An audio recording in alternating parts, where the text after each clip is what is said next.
cyane tubona ibimenyetso byo gutegura guhungabanya umutekano w'u Rwanda bikozwe no Burundi, bikozwe kandi mu buryo ubona buri structure na leta yemera. Ko mu minsi ishize nyakubahwa Perezida wa Repubulika ubwo yaheruka tubwira gati nyamara hari igihugu ahangaha dushobora kongera gusubirana cy'u Burundi. Bwacya abantu nibo bafunze imipaka bahisemo indi mpanga.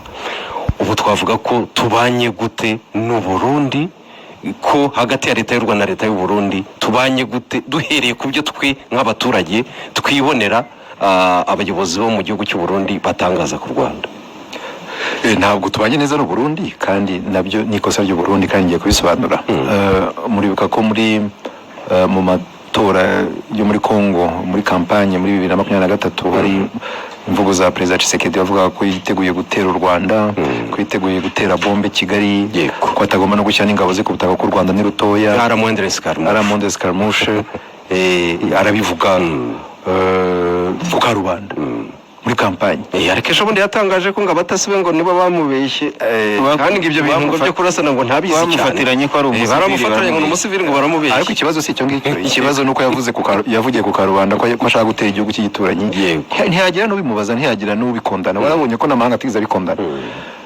Hanyuma rero na Perezida w'u Burundi nawe umwaka ukurikira ku itariki mu kwezi kwa mbere tariki 21 z'ukwa mbere 2024 ari Kinshasa. Kandi buriya icyo gihe Perezida Ndayishimiye yari icyo bita African Union Champions for the Youth. No kuvuga ko ari umukuru w'igihugu warahawe inshingano yo guteza imbere urubyiruko rwa Afrika n'amahoro. Icyo gihe rero yagiye Kinshasa ari muri izo nshingano. Yanavufashe ijambo, inyuma ye hari ibendera rya Afrika yunze ubumwe. Avuga ko bagomba gufasha urubyiruko rw'u Rwanda kuhirika ubutegetsi bw'u Rwanda. Abivuga gutyo, ari African Union Champion for Youth. Hanyuma nyuma muzi n'ibibazo byabaye byo baje bafunze umupaka kabiri. Burundi bwafunze umupaka n'ubu uracyafunze. Hanyuma haba rero n'ikibazo cyo kohereza ingabo z'u Burundi muri Kongo gufatanya n'ingabo za Kongo, ariko no gufatanya n'umutwe wa FDLR. Reka tubasuze kandi tubifurize ibihe byiza bakunzi bacu. Iyi ni PK Media Info, nge nitwa Mr. M. Reka tugaruke ku mubano w'u Rwanda ndetse n'u Burundi. Myemerere nanone dusimbuke tugane ku mubano w'u Rwanda ndetse na Kongo, dore yuko ari ibihugu by'ibituranyi duhana imbibi, ariko ubona yuko ari ibihugu bibiri bifatanyije kunga ubumwe mu gushaka kugenda burwanya ubutungane cyangwa se amahoro y'igihugu cy'u Rwanda. Aha rero reka tugaruke nanone mu kiganiro Ambasaderi Olivier Nduhungirehe yagarutse ubwo yagiranaga ikiganiro na BNB FM. Aha rero yagarutse ku kibazo cya Burundi n'u Rwanda, ndetse agaruka ku kibazo cya DRC ndetse n'u Rwanda. Ibi rero reka tubabwire ngo byatangiye muri 2023 ubwo rero Kisekedi yarari muri campaign cyangwa se kwiyamamaza, maze agenda agaruka gusesereza avuga amagambo ataragiye aba meza yuko yitegura gutera cyangwa se yifuza gutera igihugu cy'u Rwanda muri 2024. ubwo rero u Rwanda rwari rumeranye neza n'u Burundi nta kibazo. Aha rero nibwo Evariste Ndayishimiye cyangwa se President Neva nawe yakomoje kuri ibyo ngibyo. 2024 nawe agenda atangira gusesereza cyangwa se kuvuga amagambo atari meza kandi ayavugira mu ruhame. Reka twigarukire inyuma mu ngingo zaranze iki kiganiro. N'ubwa mbere rero ambasaderi Olivier Nduhungirehe yongeye kuvuga cyangwa se gutangariza itangazamakuru nyuma y'uko ngira ngo muraza kubona ifoto aho u Rwanda na DRC cyangwa se Kisekedi hamwe na perezida w'u Rwanda His Excellency Paul Kagame yagiraga amasezerano bashingiye Washington basinyana na Kisekedi, amasezerano atarigeze yubahirizwa cyangwa se ngo ashirwe mu bikorwa.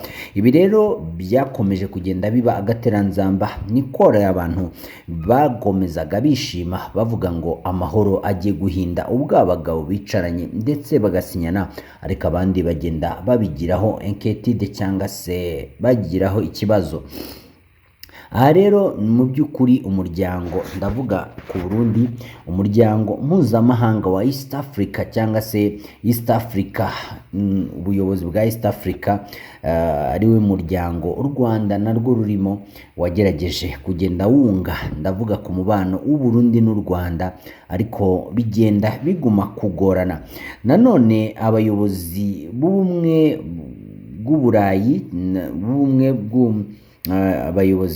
abayobozi bo mu Burundi, ndavuga abayobozi bo mu Burundi nabo bagerageje kuza, ndavuga inzego z'u Burundi zagerageje kuza kugira ngo zirebe nimba ikibazo cy'u Rwanda ndetse n'u Burundi cyaba cyahinduka kikavaho ndetse hakabaho gufungura imipaka, ariko nabyo bikomeza kwanga. Ngira ngo murabyibuka neza, bahuriye Kirundo rero aho niho bahuriye bagira ngo banoze umubano ndetse w'u Rwanda n'u Burundi, ariko bigenda bipfa ubusa. Ngira ngo muribuka neza yuko abapolisi b'u Rwanda ndetse n'ab'u Burundi mu nzego zikomeye nabo bahuriye ku mipaka yombi kenshi kugira ngo barebe uburyo babasha guhagarika aya makimbirane. Ubwo rero bagiraga ngo bikomozeho, Perezida Evariste Ndayishimiye yakomezaga nanone nyuma yabyo avuga amagambo nanone asubiza inyuma y'amasezerano cyangwa se guhura kw'abo bantu. Ngira ngo nanone Leta Zunze Ubumwe za Amerika yafashe iya mbere, iravuga ngo reka duhuze u Burundi ndetse n'u Rwanda, uyu mubano uvemo umubano mwiza, umwuka mubi uvemo hagati yabo, ariko bikomeza kugenda byanga. Si ibyo gusa Leta Zunze Ubumwe bwa Afurika, ndavuga ubuyobozi bwa Leta Zunze Ubumwe za Afurika nabwo bwagerageje kugenda bw'intervena, ariko umubano w'u Rwanda n'u Burundi ukomeza kwanga bikurikije kuri Perezida Neva. Abantu bo bavuga yuko ngo bitaba ari igihugu gusa, nubwo haba ari amashyaka ahanganye. Ibi rero bigenda bivugwaho na benshi, byagarutsweho nanone na Olivier Nduhungirehe mu kiganiro na BNB FM. Aha rero ngira ngo murabizi neza ko uno munsi cyabiteye nuko mu Burundi habaye igikingi cyangwa se inkingi y'abarwanya ubutegetsi bw'u Rwanda, benshi bakomeje kwiyongerayo cyangwa se kujyayo mu karere muri gahunda y'ububanyi n'amahanga. Itangazamakuru ni abasesenguzi baravuga ko ari inkota ya mugi abiri. Turi mu gihe cyaho ibyitwa fact checking cyangwa se amakuru ya nyayo byabaye ngombwa, kubera ko hadutse ikindi bita fake news, ndetse rimwe na rimwe abantu bakaba bagikoresha as a diplomatic tool mu buryo bupfuye, ariko bazi icyo bagamije mu kurema ibihuha. Bituma rero itangazamakuru inshingano zabyo mu bubanyi n'amahanga buboneye nk'abene gihugu, kuko turi bo mbere yo kuba abanyamakuru, natwe biratureba. Itangazamakuru dufite none, Honorable Minister, turaza kwitwara gute muri iki gihe kugira ngo natwe yorore yacu tuyikine, aho kugira ngo tubongerere akazi kuko musanzwe mugafite kenshi cyane muri office, ahubwo nk'abene gihugu natwe mu kazi kacu dukore rore yacu turwimane ndetse turushaho kumera neza, aho kuba ahubwo twagira ibyo twangiza, kuko iki gihe kiri kritiko kigoye. Nibyo, ariko byose n'ubufatanye hagati ya Minafete, inzego za leta n'abanyamakuru, kuko nubwo wari Minisiteri y'Ububanyi n'Amahanga tugomba no kuganira n'abanyarwanda no gusobanurira abanyarwanda iyo politike bakayumva, cyane cyane ko iyo unakora ububanyi n'amahanga nyine ubuvugana n'ibihugu by'amahanga ukavuga mu ndimi z'amahanga. Rero ni ngombwa yuko dukora iyo bwabaga kugira ngo mbere na mbere twebwe Minafete tuvugane n'abanyamakuru uko bishobotse kugira ngo tubasobanurire politiki y'ububanyi n'amahanga, hanyuma n'abanyamahanga nabo badufashe mu gusobanurira abanyarwanda, mu gusobanura politiki yacu, cyane cyane ko twabonye ko hanze y'u Rwanda nk'ibyo bintu bavuze bya fake news byo kudatanga amakuru nyayo ari ibyo byeze. Wenda turaza kubiganira nko ku kibazo cy'intambara y'Iburasirazuba bwa Kongo, usanga hari ikibazo cy'amakuru, ugasanga abantu baravuga inkuru uko itari kandi amakuru ahari, amakuru nyayo ahari. Rero byose n'ubufatanye, twe dushinzwe ububanyi n'amahanga ariko dushinzwe no gusobanurira abanyarwanda politiki y'ububanyi n'amahanga y'u Rwanda. Mu kubasobanurira rero twifashisha itangazamakuru naryo rero rikagomba kudufasha mu gutanga amakuru nyayo, mu gusobanurira abanyarwanda politike y'u Rwanda n'umubano w'u Rwanda n'ibihugu duturanye cyangwa n'ibihugu by'amahanga muri rusange. Murakoze cyane nabo Minisita Alpha, umwanya mwampaye umubyaje umusaruro rwose, urakoze cyane. Yego nyakubahwa Minisita, dukomeza n'ubundi gutangira bwo twatangiye tugeze kure. Ni ikiganiro byanze bikunze kigamije kumenyekanisha cyangwa se kugira ngo umunyarwanda yumve ngo umubano w'u Rwanda n'amahanga wifashe gute muri kino gihe, ariko ubwo ndaza guhera mu baturanyi. Nyakubahwa Minisita, kuva mu myaka nibura 5 ishize u Rwanda na Kongo umwuka ntabwo umeze neza mu bigaragara. Hanyuma byagizeho naho tugira no ku masezerano y'i Washington. Uyu munsi umunyarwanda wicaye Burengerazuba, mu Majyepfo cyangwa se i Kigali urimo twumva, yumve ko u Rwanda ndetse na Kongo Kinshasa uyu munsi tubanye dute, hagezeho iki, ikirere kifashe gute, kumeza ute? Urakoze, ngira ngo uranabyohereje imyaka, ntabwo ari imyaka 5 gusa, ahubwo umuntu yabigira imyaka 30 irenga, kubera ko hagiye haba intambara hirya mu karere, cyane cyane zihungabanya umutekano w'u Rwanda mu myaka 32 ishize.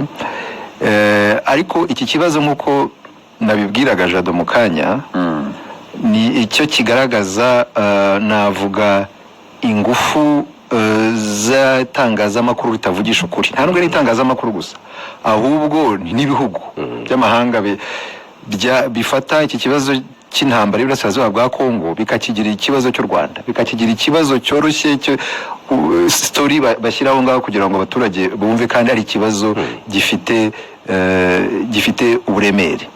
Ikibazo cya Kongo gifite navuga impande 3 zose zituma kitarangira. Hari ibyo bavuze by'amasezerano ya Washington. Icyo ni ikibazo cyihariye hagati y'u Rwanda na Kongo, ikibazo cy'umutekano hagati y'u Rwanda na Kongo gishingiye ku mateka yacu ya jenoside yakorewe Abatutsi. Kuko nubwo mu Rwanda 94 habaye jenoside yakorewe Abatutsi, twe tugerageza kwiyubaka, tugerageza kubaka kino gihugu cyose cyiza mubona, ariko abasize bayikoze no kuvuga ingabo za kera n'interahamwe barambutse umupaka, ntibamburwa intwaro n'ingabo z'Abafaransa n'ingabo za Loni zari zihariya muri Zaire, hanyuma zikomeza guhabwa ingufu n'amafaranga n'intwaro kugeza uyu munota tuvugana, aho hari uyu mutwe wa FDLR ugihabwa intwaro kandi ukorana n'ingabo za Kongo, unashyigikiwe na Perezida Tshisekedi ubwe. Izo ngabo rero za FDLR n'amazina zagiye zifata mbere za Arire ndetse n'indi mitwe n'andi mazina mbere, bagiye batera u Rwanda, murabizi, abacengezi n'ibindi bitero byibasiye u Rwanda. Nuko nguko rero u Rwanda rwashyize ingamba z'ubwirinzi kugira ngo ibyo bitero tubyirinde ntibyongere guhungabana umutekano w'u Rwanda n'umutekano w'abanyarwanda. Nyuma rero byabaye ngombwa ko haba ubuhuza kugira ngo Rwanda na Kongo dukemure ibibazo byacu by'umutekano. Muri ubuhuza bwa Angola, ya processus bise ngo ibiganiro bya Rwanda byarangiye muri 2024, hanyuma rero akaba n'ibiganiro bya Washington. Rero bigamije kugira ngo leta ya Kongo irandure uyu mutwe wa FDLR, umutwe w'abajenosideri wa FDLR, hanyuma n'u Rwanda rukureho ingamba zarwo z'ubwirinzi. Icyo ngicyo ni urwo ni uruhande rumwe. Icya kabiri ni ikibazo bakunda kuvangavanga n'icya mbere. Ikibazo cya kabiri cya Kongo ni ikibazo hagati y'abanyekongo bwabo. Ni ikibazo kijyanye navuga identity, ni ukuvuga abanyekongo bafite umuco w'abanyarwanda, bavuga n'ururimi rw'ikinyarwanda kubera amateka. Uribuka abakoloni baricaye i Buruseli mu mwaka wa 1910 mu kwezi kwa gatanu, bicara bashyira ikarita ku meza, barangiza buri muntu afata avuga aho umupaka ugarukira, batanarebye za communauté. Nuko nguko dusanga hari abarwandofone iburasirazuba bwa Kongo ndetse no mu majyepfo, iyo majyepfo y'Iburengerazuba bwa Uganda nabo barahari. Rero muri Kongo abo barwandofone cyane cyane bo mu bwoko bw'abatutsi ntago bigeze bemerwa nk'abakongomani. Rimwe bagiye habaye dekret ku bwa Mobutu, babaha ubwenegihugu, hashize imyaka 10 barabubambura. Hazi ya nama yitwa Conference Nationale Souveraine cyane na rimwe babangira kwinjira ngo ntabwo ari abazayiro wa bicyo gihe. Habaye noneho genocide yakorewe abatutsi, abasize bisha abatutsi mu Rwanda bambutse umupaka, basanga abandi batutsi noneho babazayiro wa icyo gihe, batangira kubahohotera. Rero bituma haba n'imitwe yo kwirengera itandukanye kugeza kuri uyu mutwe wa AFC M23. Ni umutwe wa kane nta nubwo n'uwa mbere. Rero niyo mpamvu rero habaye n'ibiganiro, kera hari ibiganiro bya Nairobi murabyibuka, ubu ngubu noneho ibiganiro bya Qatar bya Doha.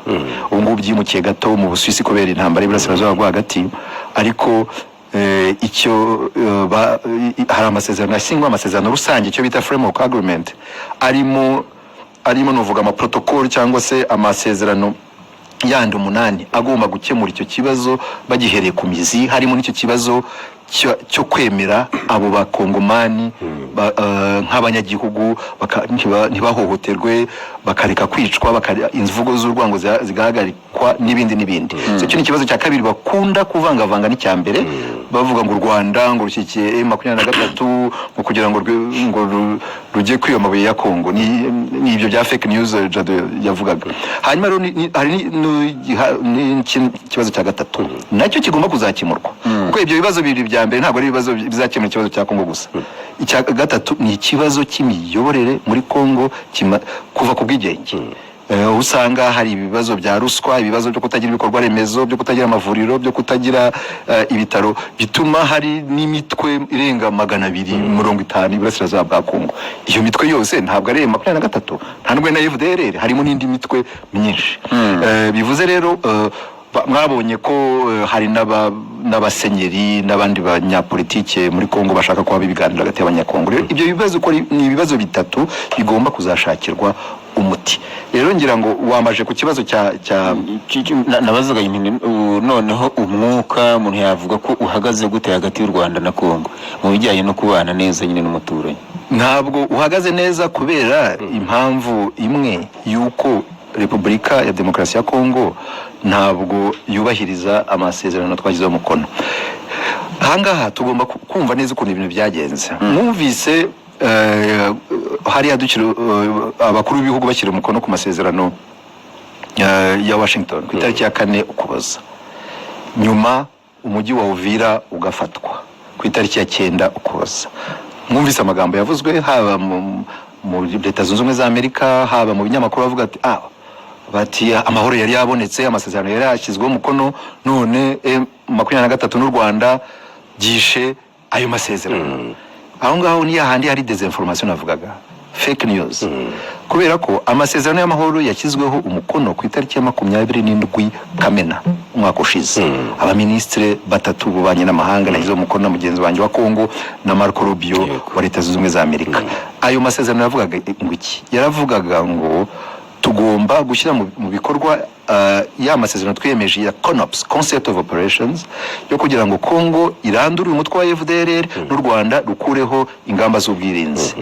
N'ayo masezerano ndetse nta nubwo rero twanegosiye i Washington, buriya twayavanye mu biganiro bya Rwanda twarabyemeje ku itariki ya 25 Ugushyingo 2024. Hanyuma rero twavugaga ko ayo masezerano agomba gushyirwa, iyo plan, izo ngamba, iyo CONOPS igomba gushyirwa mu bikorwa mu minsi 90, mu mezi atatu. Hanyuma nyuma yaho abakuru b'ibihugu bagatumirwa kugira ngo bayahe umugisha, bakishyira amasezerano, bayishyire umukono ku masezerano rusange, kandi banashyire n'umukono ku masezerano y'ubukungu, Regional Economic Integration Framework, kugira ngo Congo n'u Rwanda dufatanye mu guha agaciro amabuye y'agaciro, mu gufatanya mu gucunga za parike zirimo z'ibirunga zirimo ziteza imbere ubukerarugendo, dufatanye mu guteza imbere ingufu, hari gaz methane dufite muri Lake Kivu, hari ingomero z'amashanyarazi hariya za Rusizi. Ibyo byose nibyo twatwumvikanyeho, ariko rero uko byagenze nyuma guhera mu kwa 7 mu kwa 8, aho kugira ngo hubahirizwa agahenge kuko kari kemejwe mu masezerano menshi ayaba ayo ngayo Washington n'andi guverinoma ya Congo yari yemeranyijweho n'umutwe wa FC 23, habaye kongera ingufu izi tutudege twitwara twa drone kudukoresha mu gutera ibirindiro by'umutwe wa FC 23 binyuranyije n'agahenge kashyizweho umukono. Hakaba n'ibindi biteye impungenge kurushaho, kwibasira abasivile b'abanyamurenge muri za Minembwe n'ahandi. Ibyo byarakomeje, twabibwira abanyamerika, twavuze ati nyabuneka hari ikibazo, amasezerano ntabwo arimo yubahirizwa. Hanyuma bakatubwira ngo bazabibwira Kinshasa. Sinzi niba bari babwiye cyangwa batari babwiye, ariko icyo tuzi nuko ibyo bitero byakomeje, aho ukabona n'abanyamerika ahubwo barashaka yuko abakuru b'ibihugu bahura kugira ngo bashyireho umukono. Twababwira barahura se bate kandi hari ikibazo cy'umutekano. Baduhaye amatariki menshi, buriya nuko muzi itariki ya 4 Ukuboza, kuva mu kwa 8 kwa 9 bagiye baduha amatariki tuyanga, tuvuga tubanze dukemura ikibazo cy'umutekano. Hanyuma rero tuza kwemera itariki ya nyuma, itariki ya 4 Ukuboza. Ariko iyo tariki yabaye, ibyo bitero bya drone byariyongereye kuva ngira ngo hagati mu kwezi kwa 11, byariyongereye n'umutwe wa FC 23 waravuye mu birindiro utangiye kubasubiza. Rero twagiye Washington tuzi neza ko kuri tele bihagaze nabi, tubibwira n'abanyamerika, ku buryo amashusho mwabonye y'ayo masezerano, abaperezida batatu, Donald Trump na perezida w'u Rwanda na perezida wa Congo, yagaragaje, yahaye ishusho ku isi y'uko ari umunsi w'amahoro, ariko ntabwo ari umunsi w'amahoro. Kuri tele intambara yari imivuza ubuhuha, yaracikaga ku buryo ibyagombaga kuba biraba, umujyi wa Uvira urafatwa, ndetse byatangiye no gusatira u Rwanda icyo gihe, cyane tariki ya 1, ya 2, ya 3, ya 4, abantu banahunze batangiye kugera za Rusizi. Naho ngaho rero nyuma haba reaction mbi, mwarazumvise z'abanyamerika bavuga ko ari u Rwanda rwisha amasezerano n'ibindi. Byaje no kugera kuri bya bihano mwabonye byafatiwe ingabo z'u Rwanda na bamwe mu bajenerali b'u Rwanda. Ariko ibiganiro birasubukurwa mu kwezi kwa 3. Tuza hari ibyo twumvikanyeho n'abanyamerika na Congo kugira ngo twihutishe ishyirwa mu bikorwa y'iriya CONOPS navugaga. Ariko rero mu gihe tubikora, guverinoma ya Congo yakomeje gukoresha twa tudege kugira ngo itere abanyamurenge, ikore yibasire ibirindiro bya FC 23. Mwabonye hari igitero cyabaye ku itariki nyuma y'ubunani, ku itariki ya 2 z'ukwa mbere, hariya mu Masisi centre, cyica abantu civile barenga 20. Monusco icyo givuga ko agiye kuba enquête iperereza, ariko nta ryabaye. Muri ikindi gitero cyabaye mu kwezi kwa 3 Igoma, noneho aho kishe Umufaransa-kazi wakoranaga UNICEF. N'ejo bundi ngira ngo mu kwezi gushize habaye n'ikindi gitero cyabaye Mushaki, nacyo cyica abantu ngira ngo bari 10, bari bangaye n'abo civile. Ibyo byose bikorwa na guverinoma ya Congo itubahiriza amasezerano twashyizeho umukono i Washington.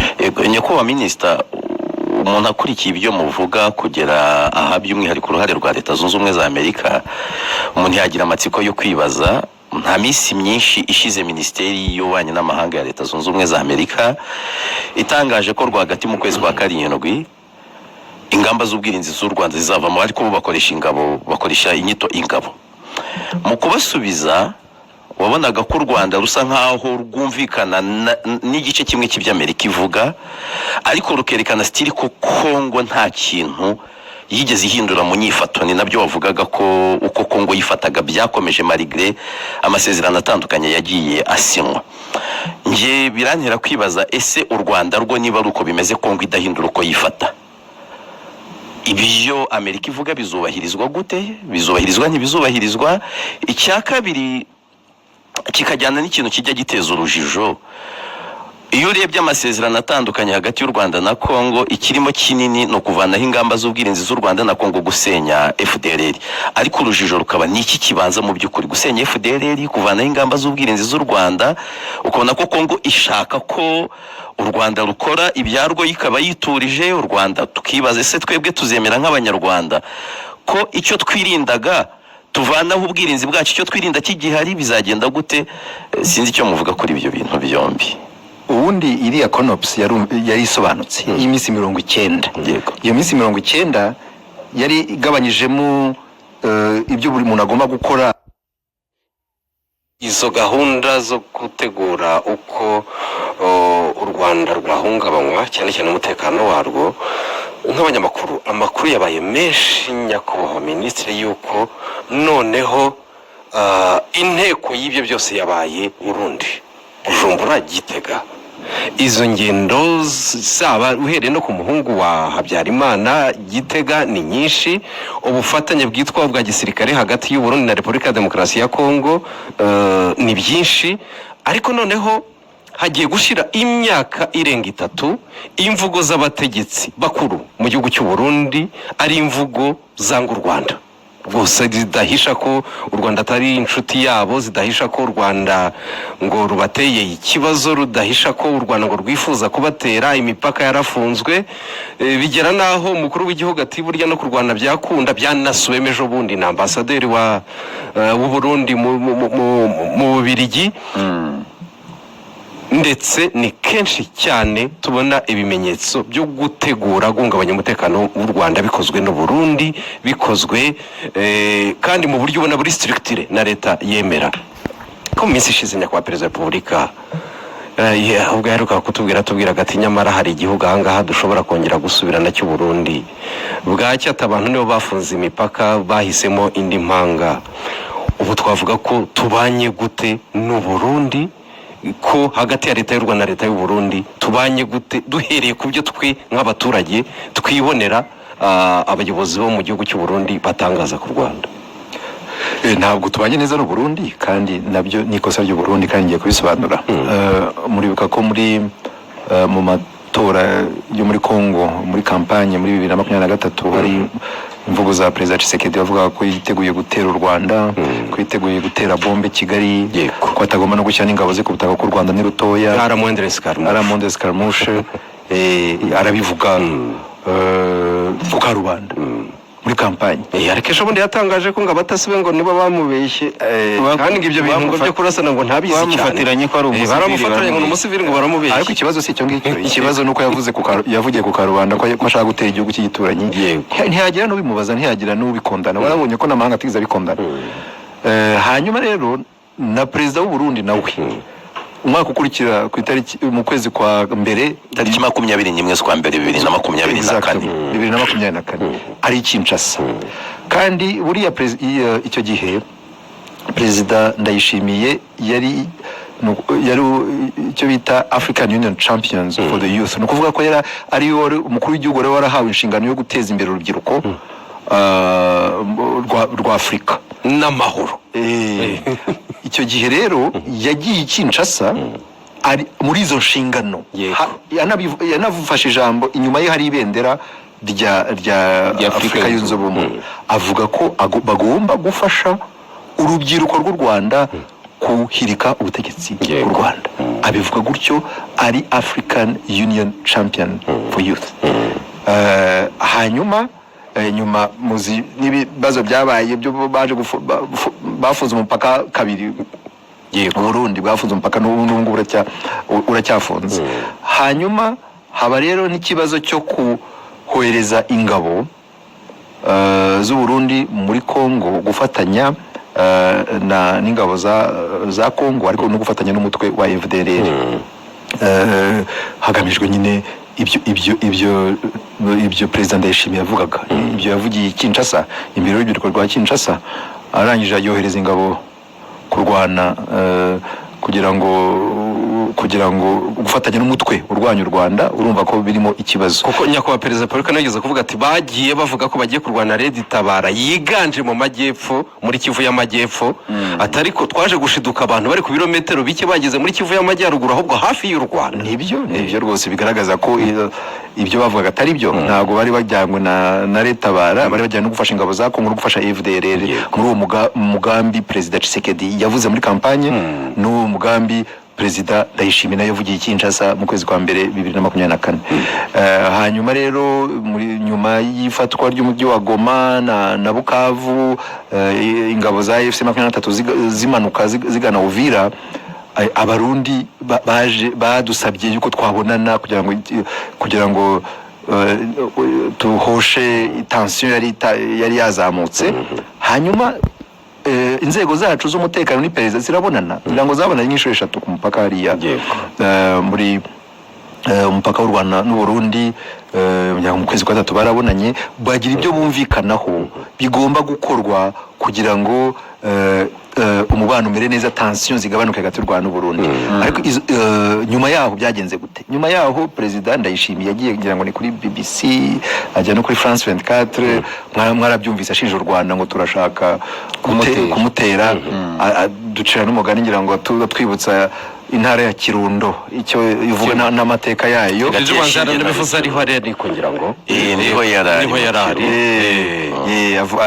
ibyo barabivuga, maze twe tubaza bagenzi bacu b'i Burundi tuti mbese byagenze gute ko turi mu nzira nziza, tufite n'ibyo twemeranyijweho, ibi bintu Perezida wanyu yavuze ni ibiki? Hanyuma rero inama zirahagarara. Hanyuma n'ejo bundi nyuma y'ifatwa rya Uvira mu kwezi kwa 12 kumwaka ushize, nabwo abanyamerika baraduhuje n'abarundi, nanone inzego zihurira ku mupaka inshuro ebyiri, nyina ku itariki ya 14 z'ukwa 12 n'itariki ya 28, nabo barongera bagira ibyo bumvikanaho.